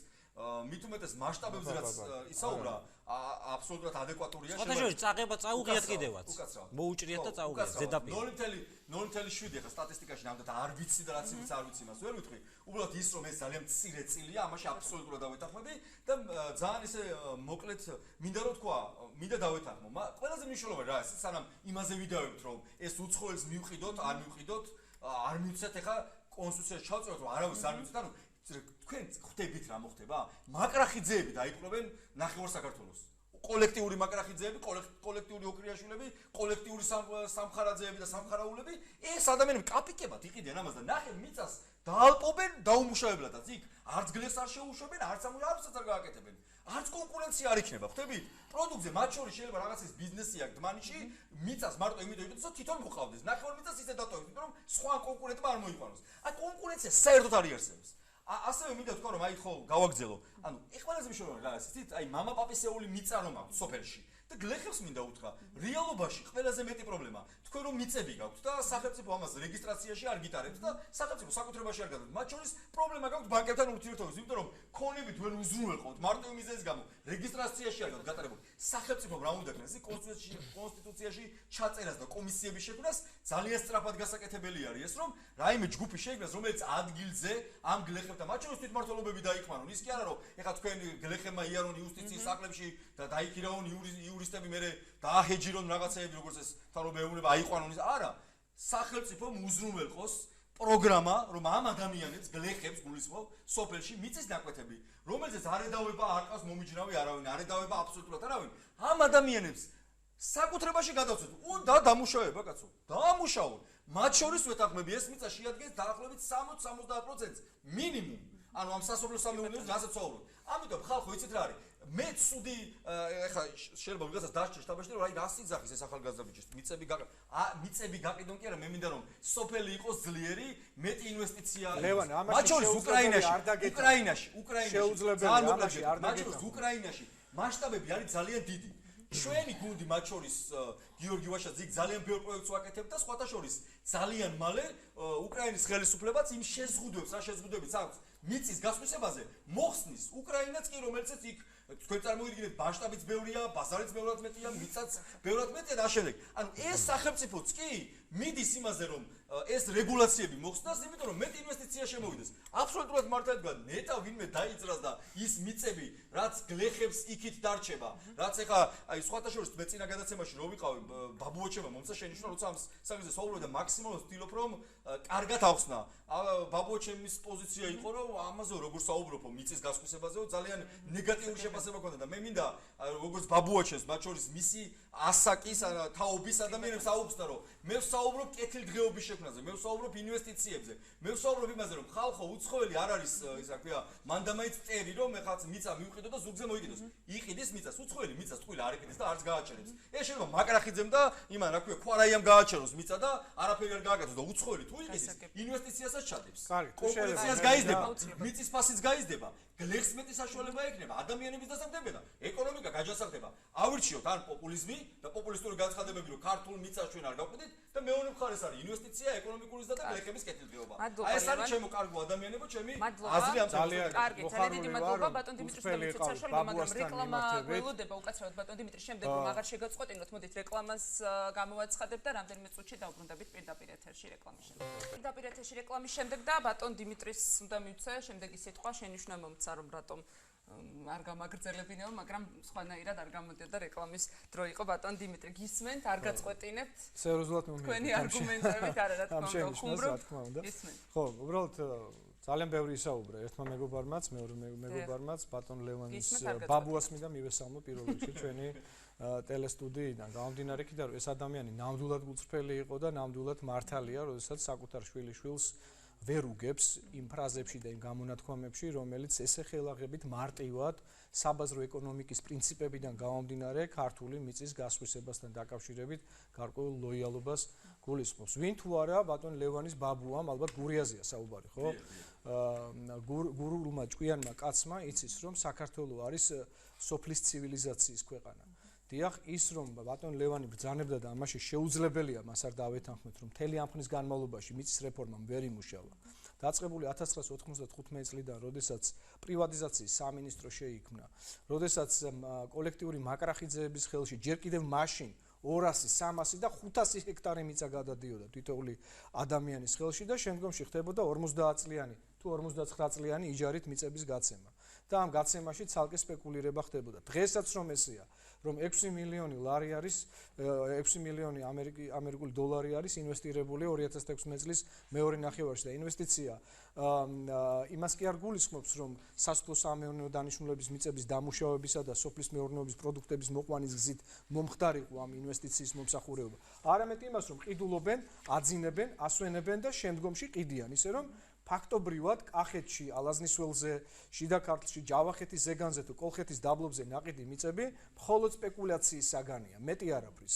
ანუ არავითარი პროგრამა არ არსებობს, ორგანული კანონი არ აქვს, საკანონმდებლო რეგულაციები არ აქვს. ეხლა ლევანმა რაც იცაუბრა ბაზალეთის ტბაზე, ებრაელი ბიზნესმენების არაჩვეულებრივი ასე ვთქვათ, კომპლექსი შეიქმნა, მართლაც სადაც ძალიან ბევრი ორგანიზაცია პოლიტიკური თუ არაპოლიტიკური ატარებს თავის ტრენინგებს და ასე შემდეგ, მაგრამ იქაც ისე როგორც ბევრ სხვა შემთხვევაში მოხდა მიწის სტატუსის ცვლილება. აი ამ მიწის სტატუსის ცვლილება, როცა ერთ შემთხვევაში გამართლებულია, სხვა შემთხვევაში სრულიად ესე იგი კორუფციული და უკანონო მიზნებიდან გამომდინარე, ჩინოვნიკების პირდაპირი ჩარევით და კანონის ძალიან სუსტი მოქმედებიდან გამომდინარე, ხდებოდა საკუთარი ჯიბეების გასქელებისთვის მიმართული, ასე ვთქვათ, ოპერაციები და ღონისძიებები. ამაშიც ვეთანხმები, რა თქმა უნდა, ეს ასეა, მაგრამ რა შუაშია ჰუალინგი, რა შუაშია ბაზალეთი იმ პრობლემასთან, რომელზეც ახლა ჩვენ ვსაუბრობთ. ჯერ კიდევ სააკაშვილის დროს დაიწყო ელექტრონული აუქციონების გზით მიწის გასხვისება იმგვარად, რომ მაგალითად საოკუპაციო ზოლში მოქცეული გორის რაიონის სოფელ დიცის მოსახლეობამ ერთჩვენერ დღეს გაიღვიძა და აღმოაჩინა, რომ 64 ჰექტარი მათ საკუთრებაში მართლზომიერში თუ არა მართლზომიერში ერთ სხვა არის, მაგრამ 100 წლების განმავლობაში ალბათ რომ ისინი ამუშავებდნენ ამ მიწას, უცებ აღმოჩნდა, მოვიდა ინდოური კორპორაცია, რაღაცა მოიყვანა ინდური კორპორაცია, მოიყვანა საპატრულო პოლიცია და თქვენს რომ დღევანდელი დღიდან ეს არის ჩვენი მიწა, ჩვენის აი შევიძინეთ დოკუმენტი ხელში გვაქვს და ჩვენია და ასე ვთქვათ, ჩვენ და ვისარგებლოთ. ისე რომ გლეხებმა არაფერი არ იცოდა ამის შესახებ. სოფელი დიხაშხუ ავიღოთ ვანის რაიონში. ფრაგმენტაციას ვახდენ და სპეციალურად რომ იცოდეთ რომ აი როგორც ბუდობრივი ცვენა, ისე დაიწყეს მიწების გაყიდვა. თანაც ყველაზე უფრო ასე ვთქვათ, ინვესტიცია ტევადში, ამაში იგულისხმება ყველაზე უფრო ნოყიერი და ნაყოფიერი მიწები. ინვესტიცია არ ჩაიდო არ დამუშავდა არა, რეალურად არ იყო ეს კომპლექსური მიდგომა, ხვდებით? ანუ ჯერ ესეთ მიწას რო უყიდი გლეხს, რომლისთვისაც ერთადერთი საარსებო საშუალებაა, ვერ გავიგე ინდოელმა ბიზნესმენმა უნდა აწარმოოს საკუთარი მოგებისთვის იქ ასე ვთქვათ, პროდუქტი და ქართველი გლეხი, რომელიც აქამდე აწარმოებდა საკუთარი თავის გადასარჩენად, მან ეს აღარ უნდა შეძლოს. აი, რა პრინციპით, მოდით ესე ვთქვათ რა. სად არის საჯაროობის პრინციპი? გლეხობამ არაფერი არ იცოდა. არც მუხურაში არც დიხაშხოში, არც ბიჭში და არც არსებობს. ნაკვეთებზე საუბრობთ, თუ რაზეც ნიკა საუბრობდა, რომ არ არის დარეგისტრირებული. კი ბატონო. ერთ კითხვას და თქვენ გავაგზავნეთ. თქვენ მინდა რომ პასუხობთ, პატიცემლო. ანუ თქვენ ამბობთ, რომ დიჩში რაღაც ტერიტორიები გაყიდეს, რომელიც ეკუთვნოდათ მათ. აი, მე რასაც ვამბობ ამ შემთხვევაში და ჩვენ რასაც ვამბობთ, რომ გლეხებს, რომლებსაც მამაპაპისეული მიწა აქვთ და მათ მომდავი არ ყავთ. და მე ვამბობ, რომ ჯერ პირველ რიგში ეს რეფორმაა გასატარებელი, რომ მათ საკუთრებაში მივცეთ. ინდოეთის ამბავი ხო არ მოხდებოდა პირობითად ვამბობ. შესანიშნავია. ესეთი და გეთანხმებით, მაგრამ თქვენ რაც თქვით, რომ კონსტიტუციაში ჩავწეროთ, რომ უცხოელს არ ქონდეს მიწის ნაკვეთი და ამასთანავე ამბობთ, რომ დამეთანხმეთ იმაში, რომ ებრაელებმა დიახ იკარი კომპლექსი ააშენეს. თქვენი ცვლილებით, რომელიც შეება კონსტიტუციაში და ეს რომ მაშინ მომთარიყო, სიტყვაზე ვამბობ, მოხდებოდა ამ კომპლექსის მშენებლობა? ანუ ამ ადამიანის საკუთრებაში ხო არ ექნებოდათ ეს და ხო ვერ ააშენებდნენ ამას. ანუ ამის კითხვა მინდა. თქვენ თქვით რომ ერთი მიმართულებით ამბობთ რომ დიახ ეს კარგია, მაგრამ თქვენივე საკონსტიტუციო ცვლილებით რომელიც გულისხმობს რომ უცხოელზე მიწა არ გავყიდოთ, ამასთანავე ანუ ეს ადამიანები ამას ვერ ააშენებდნენ. და პლუს ამაზეც არგუმენტი გითხრათ დისთან დაკავშირებით და ყურადღებით მოგისმენთ. ჩვენ იმას კი არ ვამბობთ, რომ გლეხებს მიწა წავართოთ. პირიქით, ვამბობთ რომ გლეხებს ვისაც მიწა ეკუთვნის, პირველში მათ დაურეგისტრირონ და მთავრობამ ამაზე იმუშაოს, სწრაფად უნდა მოხდეს ეს, რომ საკუთრებაში მივცეთ ეს მიწები. რაც შეეხება დარჩენილ მიწის ნაკვეთს, აი იმაზე თუნდაც იგივე რაც ბაზარებზე მოხდა მიწის ნაკვეთს, ახლა იქ შეუცვალეს კოეფიციენტი თუ არ შეუცვალეს, უცხოელი მფლობელი ყავს იდეალურ სტატუსს. იგივე ჰუალინგი, ეს ორი მოვიყვანე მარტო იმის გამო საზოგადოებისთვის იოლად ყველა მიცის ეს ორი ადგილი, თორემ მათ შორის არის ესეთი ამდენი მეკითხი. მე პირდაპირ გეტყვი რა, მე ეჭვი არ მეპარებ ხა ქართველების ხედვართ და ამ ქვეყნის მოქალაქეები და გული შეგდგება ამ ქვეყანაზე და ნამდვილად არ მაქვს პრეტენზია რომ მე მიყვარს ჩემი ქვეყანა და გულზე ჯიხს ვირთხავ და არიქა და მე ვარ რაღაცა ინოვაციის ავტორი და თქვენ ესე იგი მოდით წავიდეთ პოზიციების დაახლოებისკენ. კი ბატონო, გავიხსენოთ სვანეთი, ხო? აი დალინ ავერიანი მიცეს იქ პასუხისგებაში საკრებულოს წარმომადგენელი, მხოლოდ იმიტომ რომ გაილაშქრა იმის გამო რომ საუკუნეების განმავლობაში ფაქტობრივ მფლობელობაში არსებული მიწები ფაქტობრივად ჩამოართვეს სვანებს, გახსოვთ. და იმ სვანებს არც უფიქრიათ საერთოდ რომ რეგისტრაციაში გაეტარებინათ ეს მიწები. მიუხედავად იმისა, რომ ალბათ არც გაატარებინებდნენ იმ ლოგიკიდან გამომდინარე, რომლითაც არ ატარებინებენ არავის. ერთია საკარმი დამონაკვეთი, რომელიც ადამიანის სახლში არის მოქცეული და მეორეა ის ეგრეთ წოდებულ ბაღებს რომ უწოდებენ ხოლმე გლეხები, რომელიც გაცილებით შორს არის. ზოგი ჭალაშია მაგალითად. აი ჩემი მეუღლის სოფელი არის, სოფელი ბანძა, მარტვილის რაიონი და მათი ნათესავები გადადიან ხოლმე ჭალაში იქ ამუშავებენ. ისიც არ არის რეგისტრირებული თქვა ზოგიერთი მიწა მას სახელზე, ხო? არის აქეთ საკარმიდამო ზირთად ყველას რეგისტრირებული აქვს. აი ზუსტად ამაშია საქმე რა. როდესაც შენ არ გაქვს არანაირი ფონდი, ის არის რაც ეს არის ევროპული პრაქტიკა. როდესაც არსებობს თქვა 10%-იანი ფონდი ინვესტიცია ტევად მიწებზე და იქ არის ბარიერული სისტემა და ინვესტორს ეუბნევიან გვანახე რა სარგებლის მოტანა შეგიძლია ჩვენი ქვეყნისთვის. და ესეთი ეს არის კრიტერიუმები. 10 წლიანი გამოცდილების ვადა აგრო სამრეწველო კომპლექსების ასე ვთქვათ განვითარების სფეროში. იქ 5 წლიანი ბინადრობის უფლება იმ ქვეყნის ტერიტორიაზე, ახალი ტექნოლოგიები, რომლითაც რაღაცას აპირებ და ასე შემდეგ. ლიცენზია სოფლის მეურნეობის სამინისტროდან, ლიცენზია იუსტიციის სამინისტროდან, გეგმა, კი ბატონო და ასე შემდეგ და ასე შემდეგ. შვეიცარიელები იქამდეც მივიდნენ, რომ შვეიცარიის ფედერალური კანონის პირველ მუხლში პირდაპირ წერია, რომ ესე იგი ვალდებულნი არიან, რომ შვეიცარია დაიცვან. ბატონო დიმიტრი და მიწა კი არა, საერთოდ არაფერი არ გავყიდოთ. ოღონდ შვეიცარიამდე ვიდით. პერიფრაზი ისეთი არ ვარ ჩვენ და მაგიტო არ გამომივიდეს პირდაპირ გეტყვით. სადაც მოქმედი სპეციალური შემოწმება უკაცრავად შვეიცარიის ფედერალური კანონი უცხოელთა მიერ მიწის შეძენის შესახებ პირველი მუხლით ადგენს ამ კანონის მიზანს, რომ ეს არის უცხოეთში მცხოვრებთა მიერ შვეიცარიის მიწის შეძენის შეზღუდვა, რათა თავიდან იქნეს აცილებული შვეიცარიული მიწის გაუცხოება. წარმოიდგინეთ ახლა ჩვენი არასამთავრობოების გაგებით ეს არის აბსოლუტურად ქსენოფობიური დისკრიმინაციული ტერმინი, ხო? გაუცხოება, რას ნიშნავს? ანუ შვეიცარიას და საქართველოს ერთნაირად სჭირდება ინვესტიციები და ინვესტორი, ანუ დაუშვათ, რადგან ინვესტიციებზე საუბრობთ, ამაზე მიპასუხეთ და კი ბატონო, ჩვენ თუ საუბრობთ იმაზე, რამდენად შეძლებს სახელმწიფომ თავად განახორციელოს სასოფლო-სამეურნეო მიწებზე ინვესტიციები, დღეს გამოვიდა ბატონი ლევან დავითაშვილი სოფლის მეურნეობის მინისტრი, მასთან ერთად გამოვიდა ბატონი ოთარ დანელია ერთ-ერთ ტელეკომპანიაში ეკონომიკური დაიჯესტის გადაცემაში და განაცხადეს, რომ დიახ, საქართველოში არსებული სასოფლო-სამეურნეო მიწების ესე ვთქვათ სახელმწიფოს მიერ ინვესტირება არის სრულიად შესაძლებელი, ეს ტერიტორიები არ არის ფართობები. სახელმწიფო რესურსით, დიახ, და რომ ჩვენ ვართ ვალდებულნი თავად უზრუნველყოთ სასურსათო პროგრამიდან გამომდინარე მათი ინვესტირებები. ეს ცალკე თემა. მაგრამ ჩვენ აქედან არ გამოვდივართ, ჩვენ გამოვდივართ, დიახ, გამონაკლის შემთხვევები უნდა იყოს, გამონაკლის შემთხვევა რას ნიშნავს?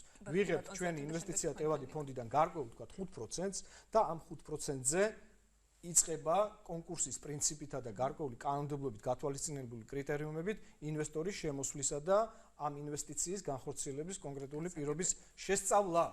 ეს არ ხდება დღეს. დღეს ხდება ტრანსსასაზღვრო ზონაში. მაგალითად, სადახლოში გაიყიდა 20 ჰექტარი მიწა 2011 წელს და მე აღმოჩნდა, რომ ის საერთოდ დავკარგეთ, იმიტომ რომ დემარკაცია არ იყო და არ იყო შემოსაზღვრული, ასე ვთქვათ, სახელმწიფო საზღვარი. კიდევ ერთხელ ვიმეორებ, უამრავი პრობლემა გვაქვს იგივე ოკუპირებული ტერიტორიების მომიჯნავე მხარეს, აი დიცი რომ მოგახსენეთ. პირდაპირ საოკუპაციო ხაზზე გადის, იქ სადაც ინდოელები მოვიდნენ და დაიწყეს მიწის დამუშავება.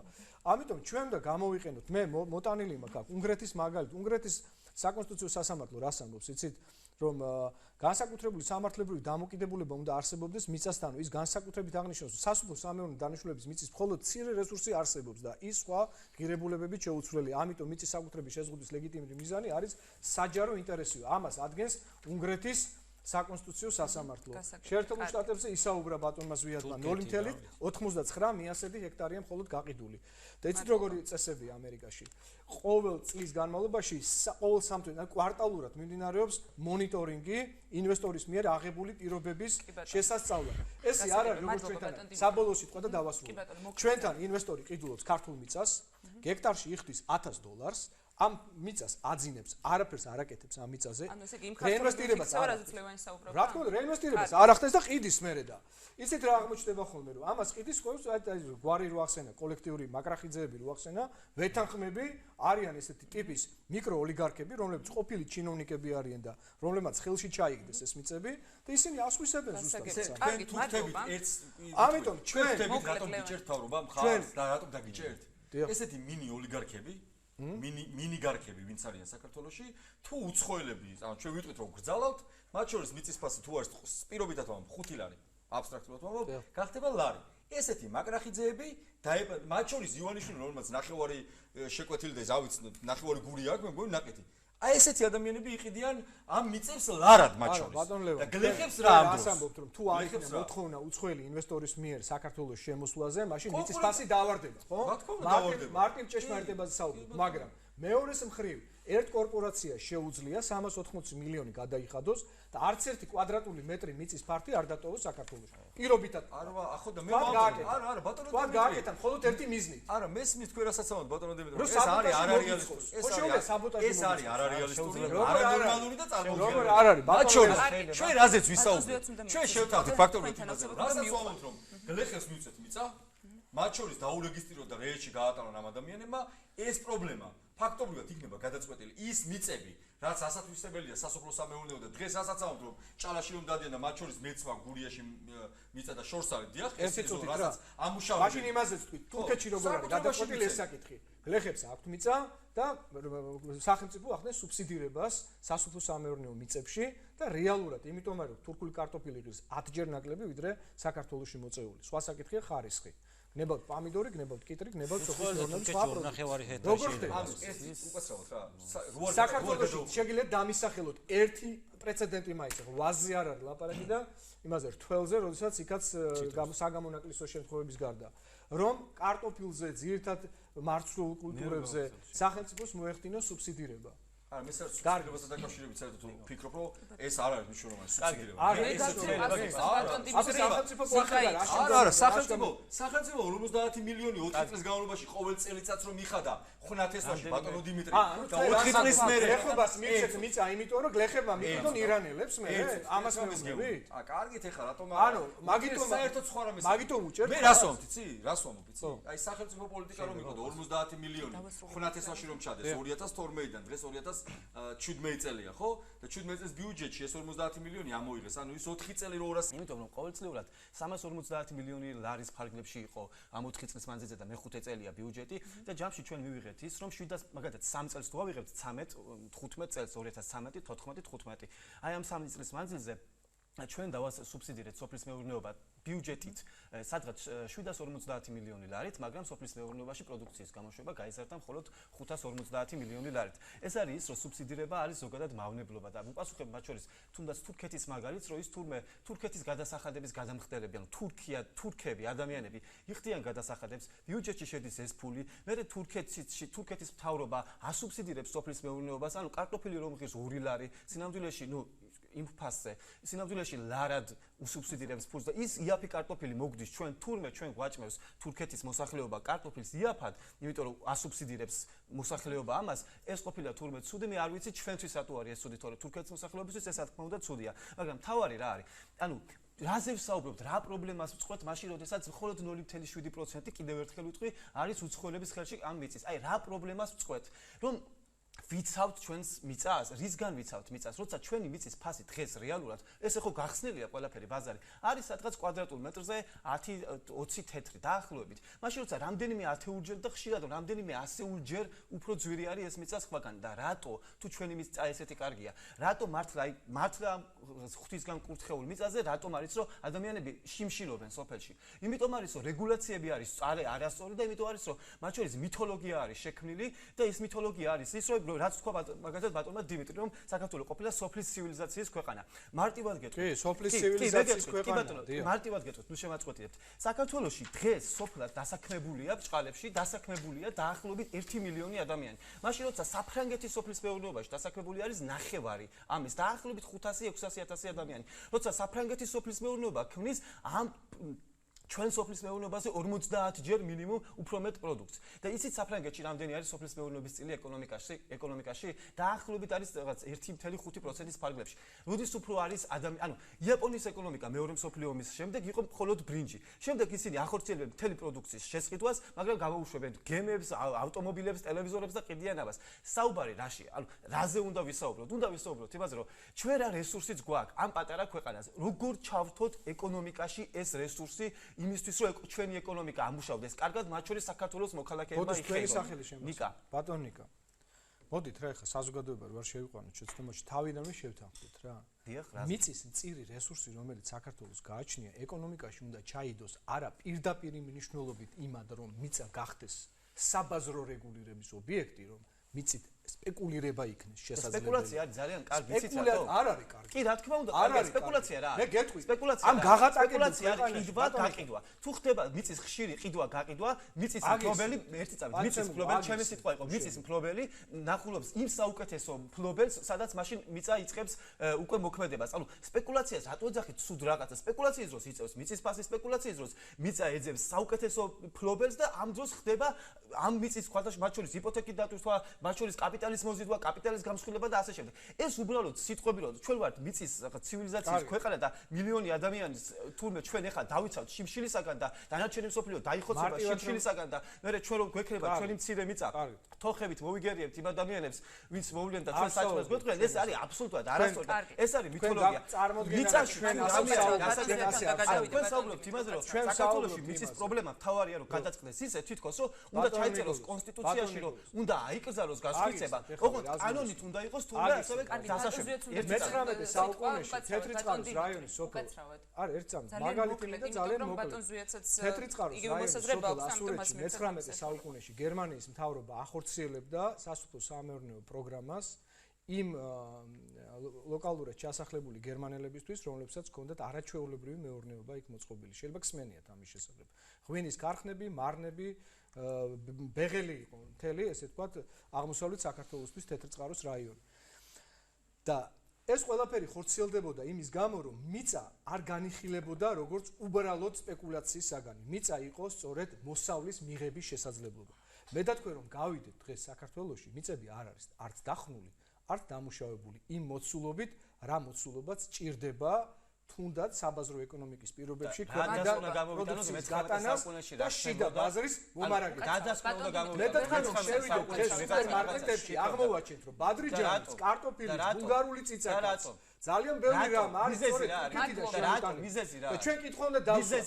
თუ კი თურქეთიდან შეიძლება გაგანია იანვარში და თებერვალში პროდუქტის შემოტანა საქართველოში რატო არ იმიტომ არ შეიძლება რომ მიწახის 10 თეთრი იმიტომ რომ ბაზარი არის დაუგებულება არა კი იმიტომ რომ შეგნებული საბოტაჟი ხორციელდება ქვეყნის წინააღმდეგ როცა მიწაზე რეგულაცია არ აქვს როცა მავალდებულებელი ნორმები არ გაგვაჩნია რეგულაციები არის ზუსტად საბოტაჟი მიწა გაგვიხდია მართლაც საბაზრო რეგულირების ობიექტად მხოლოდ სადაც მიწის ბაზარი საერთოდ არ არსებობს მაგაშია პრობლემა პრობლემაზე არ საუბრებთ მაგაშია პრობლემა თავარი პრობლემა თქვენ არ საუბრობთ პრობლემაზე თქვენ ბოდიში მიწის ბაზარი საერთოდ არ არსებობს პოლიტიკური ორგანიზაციის წარმოადგენელი ხარ რომელიც მარიხუანას ლეგალიზაციას ხვდა მე აღარ მიგვიჭირს სხვადასხვა მარიხუანის მიწაზე კი სხვადასხვა მარიხუანის ლეგალიზაცია თუ მოხდება ქვეყნის ეკონომიკური და იქნება 7-8% მათ შორის კი პროსტიტუციის ლეგალიზაციაც გააკეთეთ და თქვენ თუ პოლიციურ პროსტიტუცია არ უნდა იყოს ლეგალური ვიღაცები რაღაცებს აღარ იზამენ ალბათ ამის ჯერა ხო ქართულ მიწას რა არის საფრთხე რამდენჯერმე იკითხა გითხარით რისგან ვიცავთ ქართულ მიწას მე არ ვიცი ახლა გამსხვილებისგან იცავენ, რომელიც ვერ გამსხვილდა 25 წელია და ინვესტორები ეძებენ დიდ მსხვილ რაღაც იმიტომ რომ შემდეგ რეკლამა შეიძლება ფული ჩადო, მაგრამ ვერ გამსხვილდა. ესენი იცავენ რომ არ გამსხვილდეს. მსხვილმა კაპიტალმა არ ჩაყლაპოს. კარგით, გისმენთ ბატონზე. ჩვენს ოპონენტებს შეიძლება ერთ რამეში დავეთანხმო, მაგრამ ამას ჩვენც ვითხოვდით და ალბათ რამდენად საითულება მათთან დათანხმებაში არ ვიცი, რომ აუცილებელია ქვეყანას არ გააჩნია მიწის კოდექსი და თლიანად დასარეგულირებელია ეს საკითხი. თლიანად თავიდან ბოლომდე. ანუ ის საკანონმდებლო ის კანონპროექტი სასოფლო-სამეურნეო დანიშნულების მიწის შესახებ, საკუთრების შესახებ იმდენად გამოფიტული კანონია, რომ აი რო ჩახედავთ, მიხვდებით, რომ ჩონჩხია დარჩენილი, არაფერს არ არეგულირებს ფაქტიურად და ეს საკითხი აუცილებლად მოსაგვარებელია. ეხლა რაც შეეხება, უნდა გასხვისდეს თუ არა უცხო ქვეყნის მოქალაქეებზე ქართული მიწა, ცალსახად ამაზე გეტყვით, რომ არა და თუ მაინც გასხვისდეს. ნიკას შეკითხვას, რატომ რისგან უნდა დავიცვათ ეს ქართული მიწა, რატომ არ უნდა მივყიდოთ უცხოელებს? მე საერთოდ ებრაელების რატომ არის რამდენიმე ათეულჯერ, რატომ არის რამდენიმე ათეულჯერ ან რამდენიმე ასეულჯერ ხშირ შემთხვევაში მიწა სხვაგან უფრო ძვირი ვიდრე ჩვენთან, მაშინ როცა ჩვენ მიწაზე არის მთელი მსოფლიო გადარეული და ჩვენ მიწავს თავს მათგან. აბა მაშინ მათვიჯექი და გასტიდი. კარგი, დავასრულებთ, გისმენთ ბატონზე. თქვენც მომისმინეთ. ეხლა რაც შეეხება ვისგან ვიცავთ და რატომ უნდა დავიცვათ. პირველი და ყველაზე მთავარი, მე საუბრის დასაწყისში ნათლად დავუხსენე ჩვენს მოსახლეობას, რა არის სასოცავო ეკონომიკური უსაფრთხოება. აი სწორედ ამისგან უნდა დავიცვათ ჩვენ მომავალში აუცილებლად დავჭირდება. არ ახსენეთ უბრალოდ და თუ ახსნით მაინტერესებს მეც. რა არის სასოცავო ეკონომიკური უსაფრთხოება? როგორი? რა არის ეს? ეს არის ფული რომ გაქვს თურქეთს. თქვენ არ მისმენდით ბატონო და ეხლა კეთილინებეთ და დაგაჩვენეთ და მომისმინეთ. კარგი, გისმენთ. იმიტომ რომ ისე ვერ გაიგებთ, როგორც პირველ შემთხვევაში. ესე იგი ეს არის საკუთარი ქვეყნის ის თუ არის კიდევ რომ მაყურებელი რომელსაც ბატონო ნიკასავით ვერ გაიგო, გაუმეორებ. ეს არის საკუთარი ქვეყნის გამოყვება ადგილობრივი პროდუქციით. და დღეს ჩვენ 85% შემოგვაქვს იმპორტული პროდუქტები და აუცილებლად უნდა შეიცვალოს, ეს არის ქვეყნისთვის კატასტროფა. თუნდაც მხოლოდ ამისთვის, ყველანაირ საფრთხეს რო თავი დავანებოთ, აი ამისთვის აუცილებელია რომ მიწა იყოს საქართველოს სახელმწიფოს და საქართველოს მოქალაქეების ხელში. მოდით მე ამ ბატონებს ერთ მარტივ კითხვას. ანუ ეს პირდაპირ კავშირშია, დავუშვათ უცხოელები თუ დაამუშავებენ, მოიყვანენ კარტოფილს, პომიდორს, ის არ იქნება ადგილობრივ ბაზარზე? აი ძალიან კარგი კითხვა დასვით. ვინაიდან ქვეყანას არ გააჩნია არანაირი რეგულაციები და აუქციონზე იყიდება, აქედან გამომდინარე ჩვენ საჭიროდ ჩავთვალეთ ეს ჩაიწეროს კონსტიტუციაში. თორემ გეთანხმებით აი როგორც რეგულაციები იმ კუთხით რომ უცხოელებს შეიძლება დამუშავონ, მაგრამ ადგილობრივი ბაზარი მომარაგდეს. აი ხა მივედით მაგ საკითხზე. ანუ ძალიან ევროპული წამყვანი ქვეყნების კანონმდებლობაში ჩვენ შევხვდებით სწორედ ასეთ რეგულაციებს, ანუ მე ვახსენე საუბრის დასაწყისში პირველ როდესაც საუბრობდი ევროპული ქვეყნების გამოცდილებაზე, რომ მათ ძალიან ბევრი ბარიერები აქვს შექმნილი და გეგმის წარმოდგენა, რომელი კულტურა უნდა მოვიდეს მის ქვეყანაში, რა ასე ვთქვათ, რამდენი წლიანი გამოცდილება უნდა ქონდეს ბატონმა დიმიტრიევმა ისაუბრა ამის და აღარ მინდა გამეორდე და აქედან გამომდინარე თუ იქნება რაღაც გარკვეული რეგულაციები, ოღონდ უნდა იყოს იქაც აი როგორც ბევრ ქვეყანას აქვს ასევე ჩადებული, რომ საერთო სასოფლო დანიშნულების მიწის რაღაც პროცენტი დაუშვათ შეიძლება გასხვისდეს ისიც რაღაც ძალიან ბევრი ბარიერების დაგვაყოფილების შემთხვევაში. აი ხა მე მინდა ბატონებს ვკითხო, ერთი კითხვა დაუსვა ძალიან მარტივი, რომ სოფლიოში რომელი მიწის კანონი მოგწონს, რომელი ქვეყნის მიწის კანონი მოგწონს, თუ არის თქვენთვის რომელიმე ქვეყნისთვის ევროპული ან ავიცი სამხრეთ ამერიკის ან ავიცი ქვეყნის კანონმდებლობა, რომელიც დაუშვათ მოგწონთ. და ვერ დამისახელებთ ვერც ერთ ქვეყნის კანონმდებლობას, ვერც ევროპული და ვერც დაუშვათ სხვა კონტინენტის, სადაც ღია აუქციონის წესით იყიდებოდეს მიწა და არ იყოს რეგულაციები ჩამოთვლილი, რადგან ყველა ქვეყანა კიდევ ერთხელ გამეორდები მიწას უყურებს როგორც სტრატეგიულ რესურსს. გარკვეული რეგულაციები რას ლაპარაკობთ? გარკვეული რეგულაციები დღესაც არის, მათ შორის არა მარტო უცხოელებზე, მათ შორის ქართველებზე, მიწას თავის გაცემული პასუხი. იმ რეგულაციების მიხედვით ხდება მათ შორის აუქციონის გამართვა. ეხლა ისე ვსაუბრობთ, გეგონება საერთოდ არაფერი არ ხდება. ლევან, უკაცრავად რეკლამაზე უნდა გავიდეთ, უკაცრავად რეკლამა. ეს შეიძლება მაყურებელი მოტყუდეს. შევედარებით ბრუნდები და ვიწყებ ბატონ დიმიტრისგან, უკაცრავად რეკლამაზე უნდა გავიდეთ და რამდენიმე წუთში ბრუნდებით პირდაპირ ეთერში. არის დაბრუნდა კლუბ პირდაპირ ეთერში რეკლამის შემდეგ უკვე შემაჯამებელი კომენტარებით ბატონ დიმიტრით ვიწყებთ თქვენგან. შევაჯამოთ დღევანდელი გადაცემა და შემდეგ ბატონ ზვიადთან. გაუტონო მაია და პატივსმენულო მეგობრებო. პირველ რიგში მე მინდა გითხრათ და შევთანხმდეთ იმაზე, რაზეც შეიძლება რომ შევთანხმდეთ. მიწასთან მიმართება საქართველოს კონსტიტუციას უნდა ჰქონდეს თუ არ უნდა ჰქონდეს. მე ღრმად მწამს რომ უნდა ჰქონდეს. აქამდე არ ქონია, დღეს ეს ინიციატივა ჩდება, კი ბატონო ვიდაოთ, კი ბატონო ბევრი მიმსჯელოთ, ოღონდ მაინც შევთანხმდეთ იმაზე, რომ მიწასთან დაკავშირებული გარკვეული რეგულაცია არის აუცილებელი და საჭირო. რატომ? იმიტომ რომ თქვენ კითხვას რომ პასუხი გავცეთ. მოვიდა უცხოელი და ამუშავებს იმიცას და რა მოხდა მე? რატო გვაქვს ეს პრეტენზია? რა ქსენოფობიური იდეებით ვართ შეპყრობილი და რა იდეა ფიქსი გვაქვს, ხო? რატომ უნდა მოხდას? რატომ უნდა დაამუშავოს ქართული მიწა? საქმე იმაში გახლავთ, რომ მაგალითად ირანის შემთხვევაში რომ მიმსჯელოთ, მე მაქვს ეს ინფორმაცია და შემიძლია უწყფელად გითხრათ ამასთან დაკავშირებით. 80 მილიონიან ირანს აქვს ძალიან სერიოზული პრობლემა სასურსათო კუთხით. რა თქმა უნდა, ირანი ეძებს თავისუფალ მიწებს, ეძებს ამ მიწებს იმისთვის, რომ იქ მიღებული პროდუქცია შეიტანოს უკან შიდა ბაზარზე.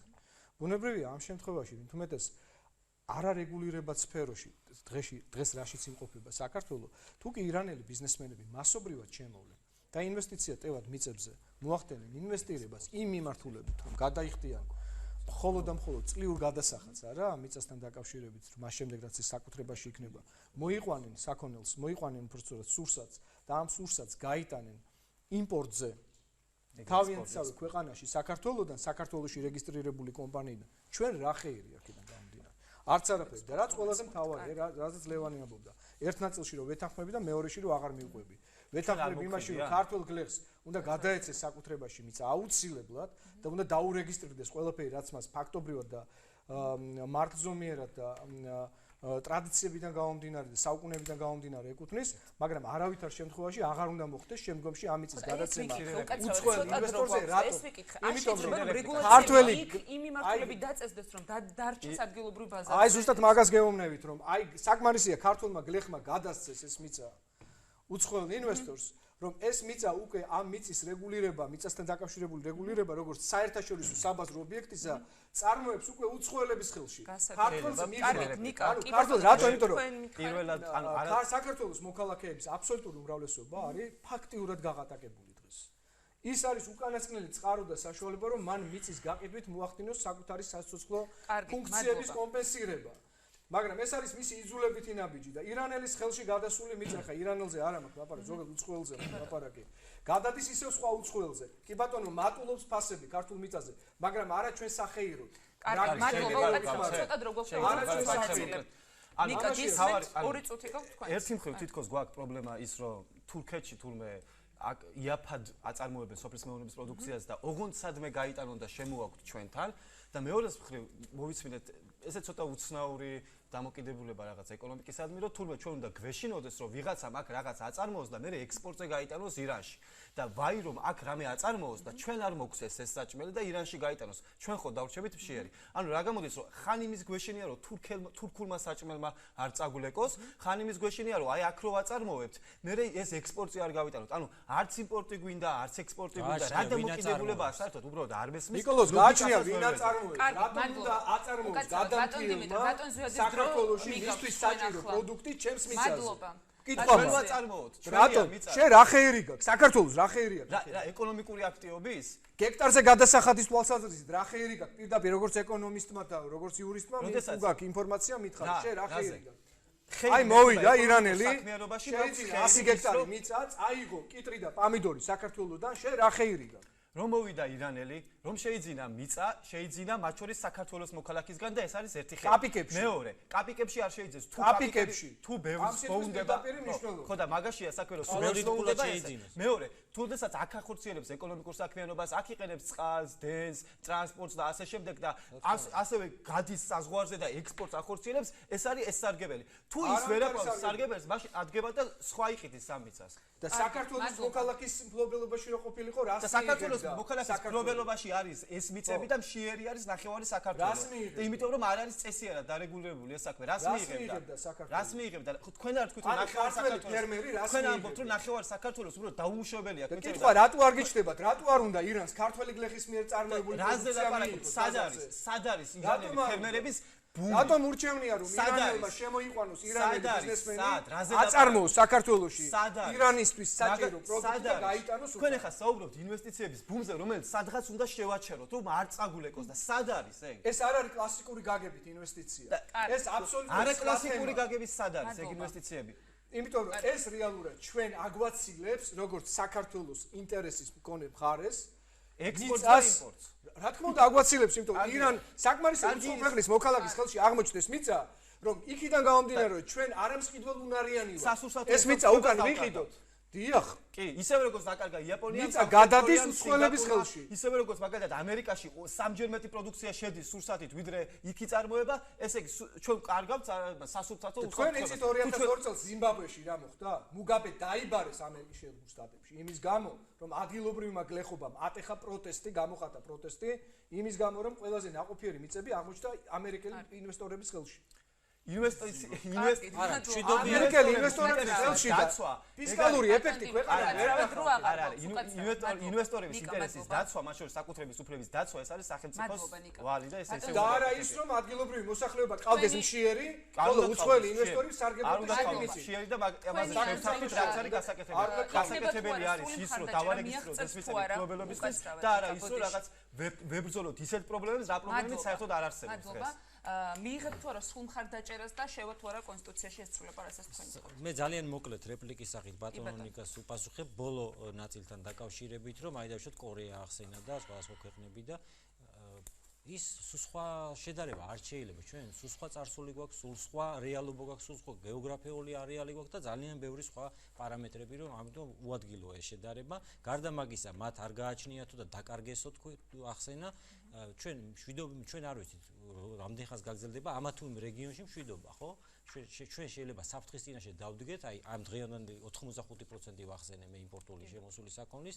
თუ ჩაიკეტება დავუშვათ საზღვრები და რაღაც ომიანობა დაძაბულობა მოხდება რეგიონში ჩვენ დავდგებით სიმშილის ზღვარზე. რატო თუ საზღვრები ჩაიკეტება ჩვენ ჩავკეტავთ საზღვრებს და არ გავუშვებთ ჩვენს კარტოფილს გარეთ. ჩვენ არ გაგვაჩნია ბატონო. მეორედ არ მომისმინეთ ეთყობა კიდევ. გამამეორებინეთ, მაინც არ მომისმინეთ. არ გაგვაჩნია 15%-ს ვაგმაყოფილებთ ბაზარს. ეს ერთი საკითხი. მეორე საკითხი, როგორც დიდი ილია ბრძანებდა, მე მინდა ილია ჭავჭავაძის სიტყვებით დავამთავრო, მანამ სანამ ქვეყანასო ყავდაო ქვეყანას გავდაო და ჭკუის მომკითხავი პატრონის ყავდაო, ჩვენ მიწაწყალს ჩვენთვის სარჩო საბადებელი არ მოხკლებიაო. აქედან გამომდინარე ჭკუით ვიყოთ და დაუჯეროთ დიდი ლიას. მადლობა. გისმენთ ლევან? ძირფას მაყურებელს მინდა ეხლა კიდევ ერთხელ კარგად აუხსნა, იმიტომ რომ კიდევ შეიძლება პოლიტიკურად მომგებიანი სხვა რამე იყოს, როგორც ჩემთვის მნიშვნელოვანია ვისაუბროთ თუნდაც ისეთ არაპოპულარულ თემაზე, სამწუხაროდ ანუ საზოგადოებისთვის, თუმცა ვისაუბროთ რეალისტურად, ანუ არ შევიყვანო შეცდომაში, არ მოვატყო და უთხრა სიმართლე რაც არის. და ესე აი ხა პატივცემულმა დიმიტრი მაგალითად და პატივცემულები ცდილობენ მუქ ფერებში დახატონ, მათ შორის მათი რამდენჯერმე ნათქვამი რომ ირანელები, თურქები, ეს არის აი არადოს ეს რო ვთქვა რა, ბაბუაჩემის ხნის ადამიანებისთვის ისეთი რომ ირანელი და თურქი წაგვართოს ეხლა რა, ხო არგუმენტი.